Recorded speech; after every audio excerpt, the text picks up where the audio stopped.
BCom corporate regulations and governance എന്ന question പേപ്പറിന്റെ solving ആണ് നമ്മൾ ചെയ്തുകൊണ്ടിരുന്നത്. ഇതിൽ 24 ചോദ്യങ്ങൾ ഡിസ്കസ് ചെയ്ത് 25ാമത്തേത് explain the legal provisions of directors. Company ഡയറക്ടർമാരെ സംബന്ധിച്ചുള്ള നിയമപരമായ വകുപ്പുകൾ എന്തൊക്കെയാണ്, അവരുടെ അപ്പോയിന്റ്മെന്റ്, അവരുടെ ക്വാളിഫിക്കേഷൻ തുടങ്ങിയ കാര്യങ്ങൾ. അവരുടെ പ്രായം 21 വയസ്സ് ഉണ്ടായിരിക്കണം എന്നതാണ് കുറഞ്ഞത്, അറ്റ്ലീസ്റ്റ്. 2, എണ്ണത്തെക്കുറിച്ചാണ്. എത്ര പ്രൈവറ്റ് കമ്പനിയിൽ അറ്റ്ലീസ്റ്റ് ഒരു ഡയറക്ടർ ആണെങ്കിൽ പബ്ലിക് കമ്പനിയിൽ 3 ഡയറക്ടർമാരെങ്കിലും വേണമെന്നാണ്.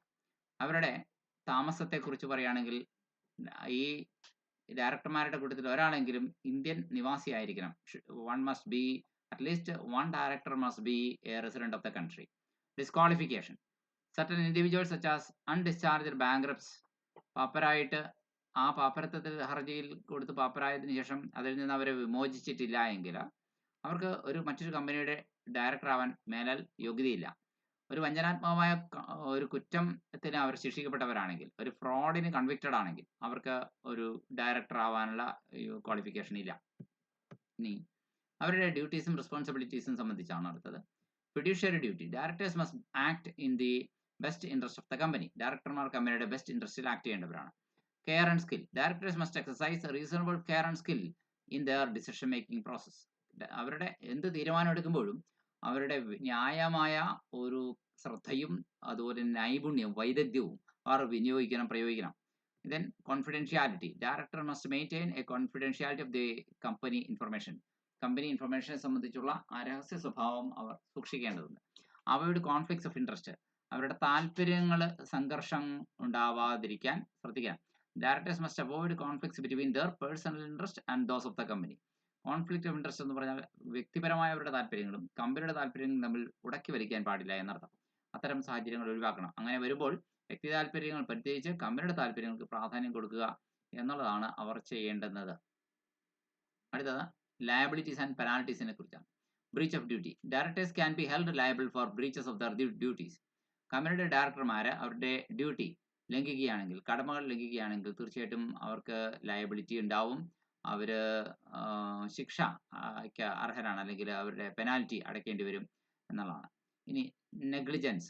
അവരുടെ മനഃപൂർവ്വമുള്ള അവഗണനയാണ്. Director can be held liable for negligent acts or omissions. ബോധപൂർവം ചെയ്യേണ്ടുന്ന പ്രവൃത്തികൾ വിട്ടുകളയുക, ഉപേക്ഷിക്കുക തുടങ്ങിയ കാര്യങ്ങൾ കൊണ്ട് ഒരു നഷ്ടം കമ്പനിക്ക് ഉണ്ടാവുകയാണെങ്കിൽ തീർച്ചയായിട്ടും ഡയറക്ടർ ലയബിൾ ആണ്. 3, insolvency. Directors can be held liable if the company becomes insolvent due to their actions. ഒരു ഡയറക്ടറുടെ തെറ്റായ പ്രവർത്തനം കൊണ്ട് കമ്പനി പാപ്പരായി പോകുന്ന അവസ്ഥ ഉണ്ടായാൽ, ഇൻസോൾവന്റ് ആയാൽ തീർച്ചയായിട്ടും ഡയറക്ടർക്ക് അതിന് ഉത്തരവാദിത്തമുണ്ട്, അയാൾ ലയബിൾ ആണ്. ഇനി penalties. Directors can face fines, imprisonment or disqualification for non compliance with legal requirements. Legal requirements പാലിക്കുന്നില്ല എന്നതിന്റെ പേരിൽ ഡയറക്ടർമാർക്ക് ഫൈനുകൾ, ഇംപ്രിസൺമെന്റ്, ഡിസ്ക്വാളിഫിക്കേഷൻ ഇതൊക്കെ നേരിടേണ്ടി വന്നേക്കാം. Removal and resignation. Removal. Directors can be removed by shareholders through a special resolution. ഓഹരിയിടുമ്പോൾ ഒരു പ്രത്യേക പ്രമേയം പാസ്സാക്കുന്നതിലൂടെ ഡയറക്ടർമാരെ നീക്കം ചെയ്യാവുന്നതാണ്. Resignation. Directors can resign by giving written notice to the company. കമ്പനിക്ക് ലിഖിതമായ നോട്ടീസ് കൊടുത്തിട്ട് ഡയറക്ടർമാർക്ക് രാജിവെക്കാവുന്നതാണ്. Disclosure and transparency. അവരുടെ വെളിപ്പെടുത്തലും ട്രാൻസ്പാരൻസിയും സംബന്ധിച്ചാണ്. അവരുടെ താല്പര്യങ്ങൾ ഡിസ്ക്ലോസ് ചെയ്യപ്പെടേണ്ടതുണ്ട്. അവർക്ക് disclosure of interest. Directors must disclose their interest in the company transactions. കമ്പനിയുടെ ഇടപാടുകളിൽ അവർക്ക് എന്തെങ്കിലും താല്പര്യങ്ങളുണ്ടെങ്കിൽ അത് വെളിപ്പെടുത്തേണ്ടതാണ്. Disclosure of shareholdings. Directors must disclose their shareholdings in the company. കമ്പനിയിൽ എത്ര ഷെയർ ഹോൾഡിംഗ്സ് അവർക്കുണ്ട് എന്നതും വെളിപ്പെടുത്തേണ്ടതാണ്. These provisions aim to ensure that directors act responsibly. എന്തിനാണ് ഇങ്ങനെയുള്ള വകുപ്പുകൾ ഉറപ്പ് വരുത്താൻ വേണ്ടിയിട്ട്? ഉറപ്പ് വരുത്താനാണ്? അവർ റെസ്പോൺസിബിളായി പെരുമാറും, എത്തിക്കലായി പെരുമാറും, ധാർമ്മികമായി പെരുമാറും, and in the best interest of the company. കമ്പനിയുടെ ഉത്തമ താല്പര്യത്തിന് വേണ്ടി നിലകൊള്ളും, കമ്പനിയുടെ സ്റ്റേക്ക് ഹോൾഡേഴ്സിന്റെ ഗുണഭോക്താക്കളുടെ താല്പര്യത്തിന് നിലകൊള്ളും എന്ന് ഉറപ്പുവരുത്താൻ. 26ാമത്തെ ചോദ്യം ഇതാണ്. Explain the role played by a director as a trustee.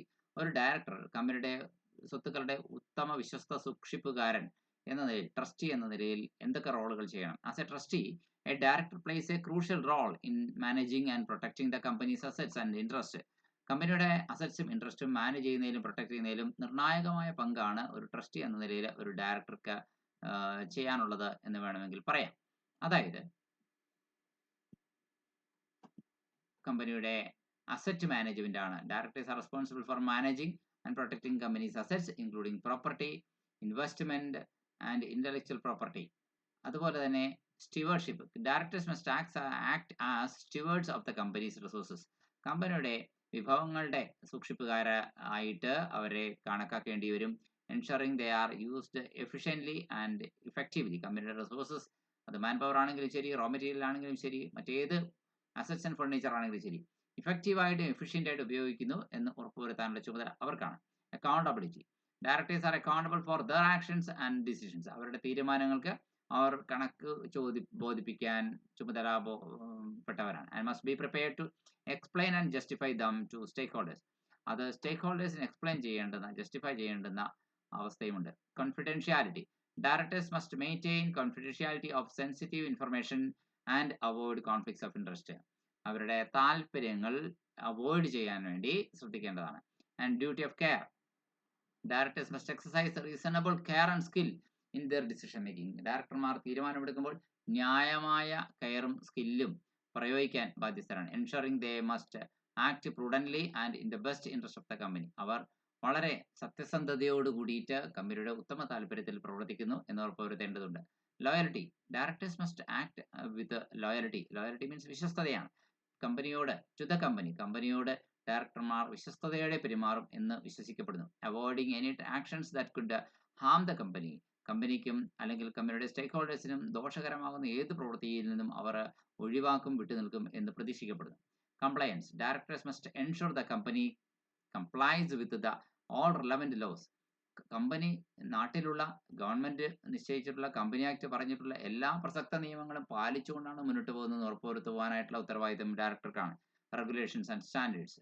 ഒപ്പം തന്നെ ബൈ ഫുൾഫില്ലിംഗ് ദീസ് റെസ്പോൺസിബിലിറ്റീസ്, ഈ ഉത്തരവാദിത്തങ്ങൾ പൂർത്തീകരിക്കുന്നതിലൂടെ directors can ensure the company's assets and interest are protected and managed effectively. കമ്പനിയുടെ ആസ്തികളും താല്പര്യങ്ങളും ഫലപ്രദമായി മാനേജ് ചെയ്യപ്പെടും, സംരക്ഷിക്കപ്പെടും എന്ന് ഉറപ്പുവരുത്താം. അൾട്ടിമേറ്റ്ലി, ആത്യന്തികമായി benefiting the company and its stakeholders. കമ്പനിക്കും അതിൻ്റെ ഗുണഭോക്താക്കൾക്കും അതിൻ്റെ പ്രയോജനം ലഭിക്കും എന്ന് ഉറപ്പുവരുത്താൻ കഴിയും.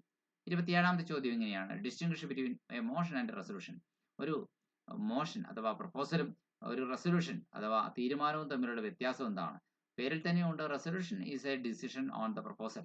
റെസൊല്യൂഷൻ എന്ന് പറഞ്ഞാൽ മോഷൻ അഥവാ പ്രപ്പോസലിന് മേൽ മീറ്റിംഗ് എടുത്ത തീരുമാനത്തെയാണ്, അന്തിമ തീരുമാനത്തെയാണ് റെസൊല്യൂഷൻ എന്ന് പറയുന്നത്. A motion is proposed resolution. ഒരു മോഷൻ എന്ന് പറഞ്ഞു കഴിഞ്ഞാൽ പ്രപ്പോസ് ചെയ്ത് കഴിഞ്ഞ അല്ലെങ്കിൽ റെസൊല്യൂഷൻ ആവാൻ വേണ്ടി മുന്നോട്ട് വയ്ക്കുന്ന ഒരു ആശയം മാത്രമാണ്, ഒരു ആലോചന മാത്രമാണ്. A resolution is a motion agreed by the meeting. എന്നാൽ മീറ്റിംഗ് സമ്മതിച്ചു കഴിഞ്ഞ ഒരു തീരുമാനമാണ് resolution. A motion can be amended. ഒരു മോഷൻ നമുക്ക് ഭേദഗതി വരുത്താം. A resolution cannot be amended. പക്ഷേ ഒരു റെസൊല്യൂഷൻ നമുക്ക് ഭേദഗതി വരുത്താൻ കഴിയില്ല. A motion should be moved and seconded. ഒരു മോഷൻ ഒരാൾ ആദ്യം മുന്നോട്ട് വയ്ക്കണം, മറ്റൊരാൾ അതിനെ പിന്തുണയ്ക്കണം. In the case of resolution no such formalities are necessary. എന്നാൽ ഒരു പ്രമേയത്തിന്റെ കാര്യത്തിൽ അങ്ങനെയല്ല, അത്തരം ഫോർമാലിറ്റിയുടെ ആവശ്യമില്ല. A motion is not the will of the meeting. ഒരു മോഷൻ എന്ന് പറയുന്നത് മീറ്റിംഗിന്റെ വില്ലല്ല, തീരുമാനമല്ല, ഇച്ഛയല്ല. It can be withdrawn with the consent of the meeting. മീറ്റിംഗിന്റെ സമ്മതത്തോടെ അത് പിൻവലിക്കാവുന്നതാണ്. പക്ഷേ the resolution cannot be withdrawn. പക്ഷെ ഒരു റെസൊല്യൂഷൻ, അന്തിമ തീരുമാനത്തെ പിൻവലിക്കാനാവില്ല. A motion is not a part of the minutes. മിനിറ്റ്സിന്റെ ഭാഗമല്ല motion. It starts with the words to resolve. തീരുമാനിക്കാൻ വേണ്ടിയിട്ട് എന്ന് വാക്ക് പറഞ്ഞുകൊണ്ടാണ് ഒരു മോഷൻ ആരംഭിക്കുന്നത് തന്നെ. എന്നാൽ റെസൊല്യൂഷൻ അങ്ങനെയല്ല. റിസോൾവ്ഡ് എന്ന വാക്കാണ് അതിൽ പറഞ്ഞിരിക്കുന്നത്. തീരുമാനിക്കപ്പെട്ട് കഴിഞ്ഞു എന്നാണ് റെസൊല്യൂഷൻ പറയുക. There are 3 types of motions: main motion, formal motion and substantial motion. Resolution starts with the words resolved. There are 2 types of resolutions: ordinary resolutions and special resolutions. ഇനി അടുത്ത ഒരു ചോദ്യം 27ാമത്തെ ഇങ്ങനെയാണ്: what are the requisites of a valid meeting? ഒരു വിലയുള്ള മീറ്റിംഗിന് എന്തൊക്കെ ആവശ്യക ഉപാധികളുണ്ട്, റിക്വസിറ്റീസ് ഉണ്ട്? Here are the key elements. ഒന്ന്, പ്രോപ്പർ നോട്ടീസ് വേണം. Adequate notice must be given to all the members specifying the date, time, location and agenda. മീറ്റിംഗിന്റെ date, time, location, agenda എന്നിവ എല്ലാ അംഗങ്ങൾക്കും വ്യക്തമായി മുൻകൂട്ടി നൽകിയിരിക്കണം. Quorum. A minimum number of members must be present to constitute a valid meeting. ഒരു valid മീറ്റിംഗിന് minimum ഇത്ര ആൾക്കാരെങ്കിലും പ്രസന്റ് ആയിരിക്കണം എന്നുണ്ട്. അതുപോലെ തന്നെ ലെജിറ്റിമേറ്റ് പർപ്പസ്. ഒരു നിയമാനുസൃതമായ ഉദ്ദേശത്തോടുകൂടി ആയിരിക്കണം meeting. The meeting must be called for a legitimate purpose.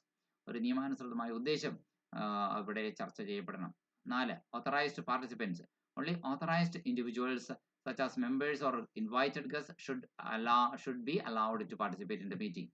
അംഗീകൃതമായ ആളുകൾ മാത്രമേ അവിടെ അനുവദിക്കാൻ പാടുള്ളൂ. ചെയർപേഴ്സൺ ഓഫ് പ്രിസൈഡിംഗ് ഓഫീസർ, ഒരു ചെയർപേഴ്സൺ മീറ്റിംഗിനുണ്ടായിരിക്കണം, അതായത് presiding officer. A designated person should preside over the meeting to maintain order and ensure the meeting is conducted fairly. Agenda, ഒരു മീറ്റിംഗിൽ ഒരു പരിപാടി ഉണ്ടായിരിക്കണം. ആദ്യം എന്ത്, പിന്നീട് തുടർച്ചയായി ചർച്ച ചെയ്യപ്പെടേണ്ട ഓൾഡ് ബിസിനസ്, ന്യൂ ബിസിനസ് എന്നിങ്ങനെയുള്ള കാര്യങ്ങൾ, ഒടുവിൽ വോട്ട് ഓഫ് താങ്ക്സ് വരെയുള്ള കാര്യങ്ങൾ. A clear agenda should provide to guide the discussion and ensure all necessary topics are covered. എല്ലാ നെസസറി ടോപ്പിക്സ് കവർ ചെയ്യപ്പെടും എന്ന് ഉറപ്പുവരുത്തുക, അൺനെസസറി ടോക്ക് ഒഴിവാക്കുക. ഇതിനൊക്കെയാണ് ഒരു അജണ്ടയുടെ ആവശ്യം. Minutes, accurate minutes. സെക്രട്ടറി എല്ലാത്തിൻ്റെയും മീറ്റിംഗിന്റെ വിശദാംശങ്ങൾ അപ്പോൾ രേഖപ്പെടുത്തിക്കൊണ്ടിരിക്കണം. Should be taken to record the decisions and actions taken during the meeting. Decision making process, a clear decision making process should be followed including voting procedures and conflict resolution mechanisms. ഇതെല്ലാം അവിടെ നടക്കണം. These elements help to ensure a meeting is conducted fairly, efficiently and effectively. ഒരു meeting fair ആയിട്ടാണ്, efficient ആയിട്ടാണ്, effective ആയിട്ടാണ് നടക്കുന്നത് എന്ന് ഉറപ്പുവരുത്താൻ ഇതെല്ലാം മതിയാകും. Define agenda. What are the requisites of a valid agenda? Company act പറയുന്നു, an agenda refers to the list of business to be transacted at a meeting of the shareholders or directors of a company. കമ്പനിയുടെ share holders അല്ലെങ്കിൽ ഡയറക്ടേഴ്സിന്റെ ഇടയിൽ transact ചെയ്യപ്പെടാനുള്ള business എന്താണോ അതിന്റെ ലിസ്റ്റാണ് agenda എന്ന് പറയുന്നത്. Definition of agenda. Agenda എന്താണ്? Agenda means a list of things to be transacted in a meeting or business to be transacted in a meeting എന്നാണ് 2013 കമ്പനി ആക്ട് പറയുന്ന അജണ്ടയുടെ definition. Essential elements of agenda as per company act. Company act പറയുന്ന അനുസരിച്ച് എന്തൊക്കെ essential elements ഉണ്ട്? ഒന്ന്, clear description of the business എന്താണ്, കമ്പനിയിൽ മീറ്റിംഗിൽ ചർച്ച ചെയ്യപ്പെടുന്ന ബിസിനസ് എന്താണെന്ന് വളരെ വ്യക്തമായി ഡിസ്ക്രൈബ് ചെയ്യുന്ന ഒന്നായിരിക്കണം agenda. Each item of the business should be clearly described. മീറ്റിംഗിൽ ചർച്ച ചെയ്യപ്പെടുന്ന കാര്യത്തെയാണ് ഇവിടെ ബിസിനസ് എന്ന് പറയുന്നത്. അത് ഓരോന്നും വ്യക്തമായി പറഞ്ഞിട്ടുണ്ടാവണം അജണ്ടയിൽ. സ്പെസിഫിക് ഡീറ്റെയിൽസ്, വിശദാംശങ്ങൾ. Details of the meeting such as date, time and location of the meeting. List of proposals or resolutions to be considered.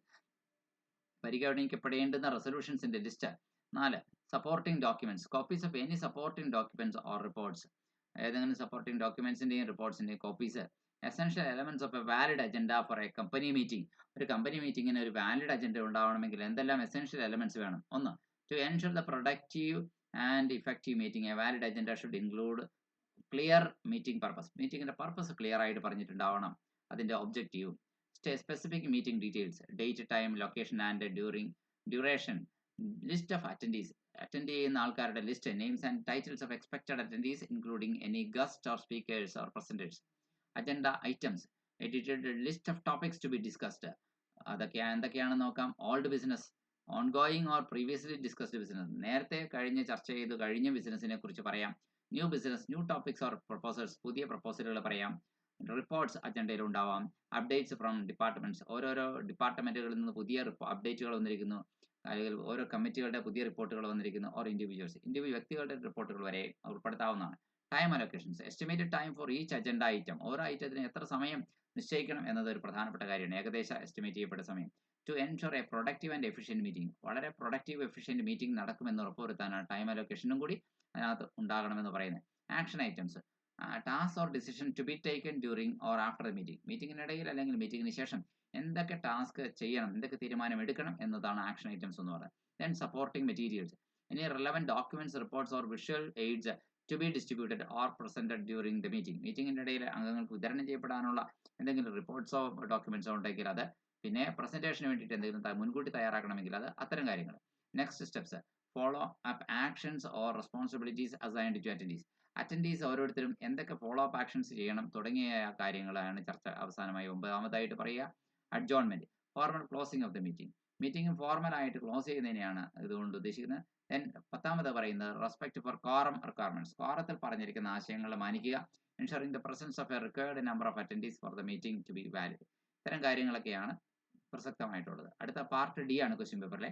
അതിൽ 32ാമത്തെ ചോദ്യം, what are the advantages and limitations of a company. അടുത്ത വീഡിയോയിൽ